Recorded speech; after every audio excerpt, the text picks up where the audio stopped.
Hi, welcome to Quilting with Lori. My name is Lori Dutchman. Today we are starting part one of my 2024 Spring Mystery Quilt.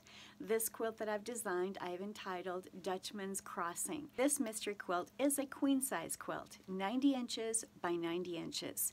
I will be offering a wall quilt option for you, and that I'll be posting out on my website over the course of the next week or so. But basically the center of this quilt for either the queen size quilt or the wall size quilt will be the same. When you registered for the class, or even if you didn't register, you can go out on my website under my Mystery Quilt Class tab and you'll find the PDF that will give you the fabric requirements. So you'll want to grab that PDF. I'll have it linked in the description box below. I'm also going to have part one of the mystery quilt linked below so that you'll have that as well.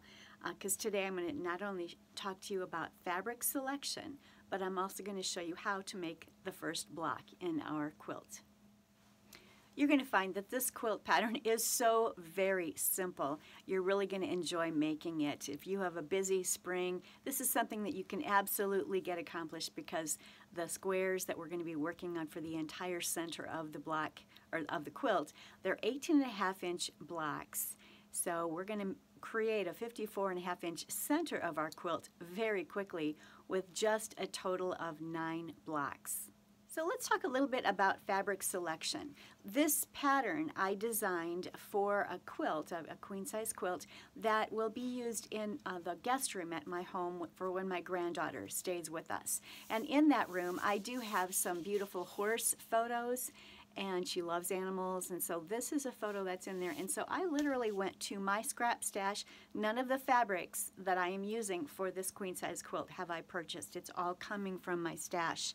But I have pulled this colorway to go with this, and I'll show this to you on the tabletop here too. I think it'll be easier for you to see that. But it's going to be a beautiful quilt, and it's going to complement the wall color as well as the decor that I have in that room for her. Now, as you know, whenever I do patterns and have you pull from your scrap stash, we pull from lights, mediums, and darks. And oftentimes in a quilt pattern that's scrappy, there's more than one light, there's more than one medium, and there's more than one dark in the values that we're using. So that's what I've accomplished here with this particular quilt, and you can do the same. You can make this quilt really, really scrappy. It doesn't have to follow a certain colorway. It can be totally scrappy just using lights, mediums, and darks.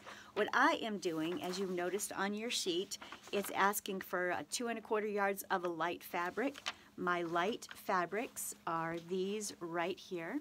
These are the 2 lights that I'm using.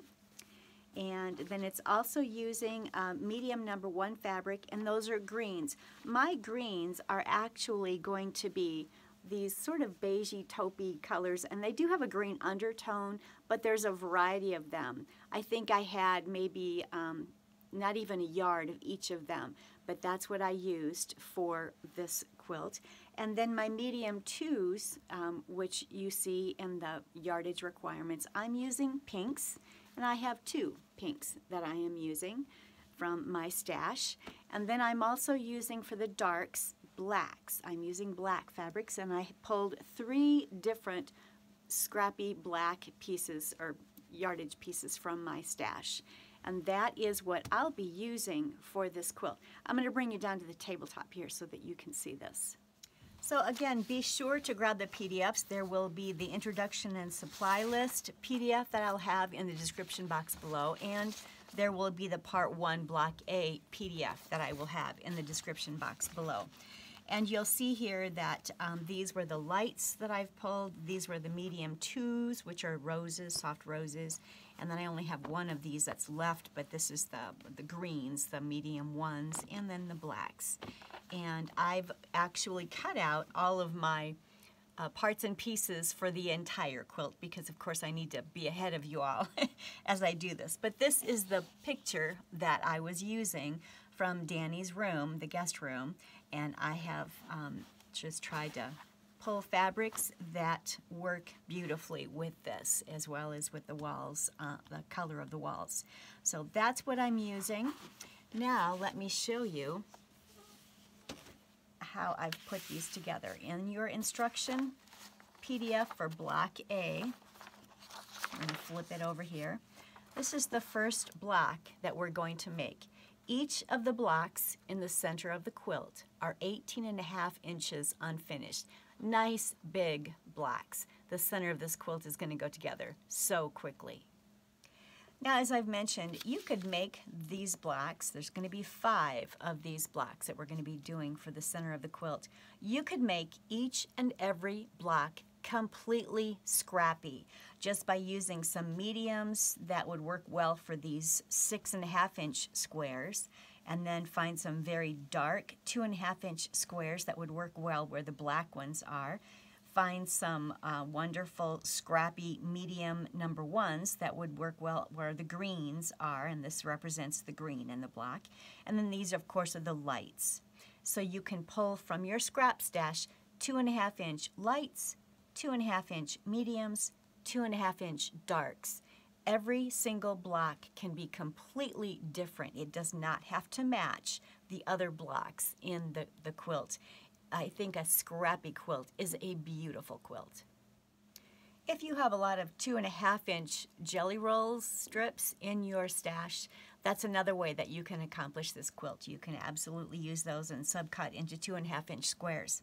So the 2 squares that make up each of this block, of these block A's, are these right here. So we have a corner unit, so there are 4 of these corner units, and there's 1 of these center blocks. So they're a little bit different. You'll notice that the center block has 4 blacks or 4 darks around the outside edge, 4 lights, and a medium number 1 or a green in the center. So that you'll make 1 of these one of these center units for each of the 5 blocks. Then you're going to make these corner units, and of course you need 4 of these for each of the 5 blocks, so you'll be making 20 of these units. These have 2 darks, they have 3 of the medium ones, which is the greens in the photo, and then these are the lights, the whites that I'm using. So that represents the corner units, and of course they are oriented just a little bit. They're tilted toward the center, as you can see. So when you put the block together, you do need to make sure that you're twisting these corner units so that they're forming this beautiful design here. So you're simply making 9 patches.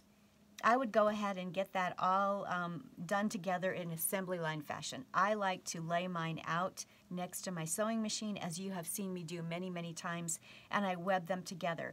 I always start, I put it up here, I start for me this is the upper left, for you it's the bottom, but for me it's the upper left, and I would flip this over, sew, flip this over, sew, flip this over, and sew. And then I would come back and add the 3rd row. And of course, these 2 columns here are already webbed together with that thread. And then I would come over here and flip this over and sew, flip this over and so forth. And that's how I like to web my blocks together. It ensures that everything stays oriented correctly. So I started webbing these together, and you'll see that I have these sewn right here, and now I just need to flip them together and sew those rows together. And again, here I've already sewn those together, so these seams here are webbed with a thread, and then I can simply sew these in rows. So I'll have my 2 9 patches done very quickly.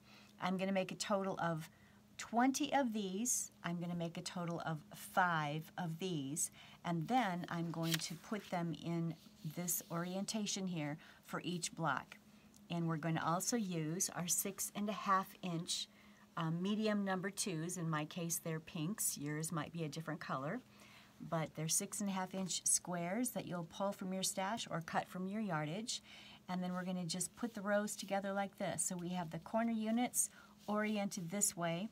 We have a center unit in the center, and we have the corner units oriented that way to create the blocks. A really fast, simple block to create. I've completed those 2 blocks. They're completely sewn. They do need to be pressed and squared up to 6.5 inches. Each of the units must be 6.5 inches, so they'll work with your 6.5 inch squares, and then your block, the finished block, will actually result as an 18.5 inch block, and that's what we're looking for. So now I'm going to go ahead and make a total of 5 of these. I'm going to make a total of 20 of these, and then I'm going to bring it all back here so you can see how we're putting the block together. I've finished the corner units. I've got the 4 corner units done for this block and the center unit. And remember, the center unit has the darks on each corner, and the corner units just have 2 of the darks, and then you orient them so that those darks are kissing that inside center unit. And so make sure that you orient these outer 4 corner units correctly. I'm using 2 different mediums for my pinks. You could use 4 different mediums. You could use a completely scrappy quilt for this. You don't have to use the color themes that I've suggested here or even here.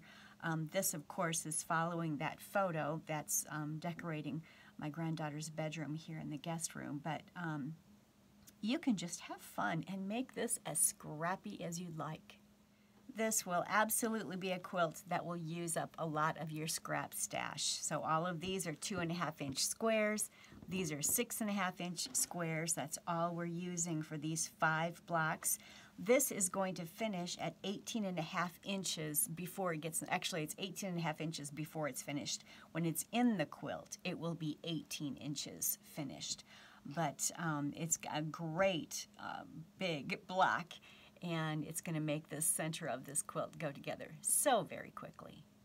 So again, I am going to web the block together. I'm going to start in the upper left. For me, this is the upper left. I'm going to take this, place it on top, stitch 1/4 inch, take the next one, stitch 1/4 inch. This will be webbed together.